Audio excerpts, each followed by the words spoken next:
What are the qualities of a really good brand? Strong brands, really, brands that you would say have a real traction in the marketplace, will have a number of important qualities. Obviously, the first is they will have high levels of awareness. So people will know about them and recognize them when they see them. And that might be the physical product, or it might be the visual identity, the design manifestation. But obviously recognition is not enough. What needs to happen also is that people, the target customer or consumer needs to know a lot about that brand. So a strong brand will also immediately communicate a set of appealing and persuasive ideas and perceptions that enable the end user, the target audience, to know whether or not this is a brand for them, or whether it's a brand that they perhaps are not attracted to. Brands are really useful ways of firstly conveying all that information instantly. So think of any brand you like, any brand that you could imagine, say BMW or British Airways or in any sector, and immediately your head is filled with a raft of important information about what the brand does, but as much as that, what it's like and how it appeals to you and connects with you. And so its function, therefore, is to enable you to choose one thing from another, often in markets where there is very little actual difference between the product. So a BMW, I'm sure a BMW would probably be horrified for me to say this, but a BMW is a car like an Audi is a car, like a Mercedes is a car, and they've all got four wheels and an engine and air conditioning and all that type of thing.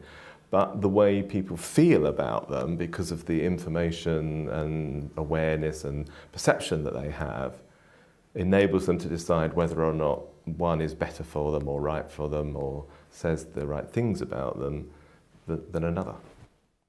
Can you give us an example of a brand you have helped?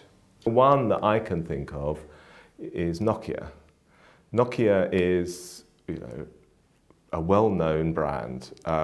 It's by far the biggest mobile phone manufacturer. I think it has about a third of the market, so it's way bigger than anybody else. It's also been in the market, it was kind of invented the market in a way. So for many people, particularly people of my generation, Nokia equals mobile phones. We've helped them in a couple of important ways. Firstly, in a market that's changed and a brand that's expanded hugely in terms of what it offers, we help them with the question of what is it that Nokia is about and how does it relate to its customers, its broad range of customers, in ways in which its competitors don't. So to give it that element of choice, so why I should choose a Nokia over a Motorola, in addition to what it looks like and what it does, so what the brand is about. So what you might call technically the master brand. And we've also helped them with developing certain parts of their offer in order to react to the market and also to keep the brand fresh. So we worked with Nokia on their N series, which is one of their more technological phones, multimedia phones, though they don't like to call them phones anymore because they do so much more, in order to satisfy the needs that emerging customer group has, primarily younger consumers who want to be able to do all sorts of things with their phones or devices, but also in order to sharpen Nokia's brand image as a technology leader. It was important that it had products in those areas.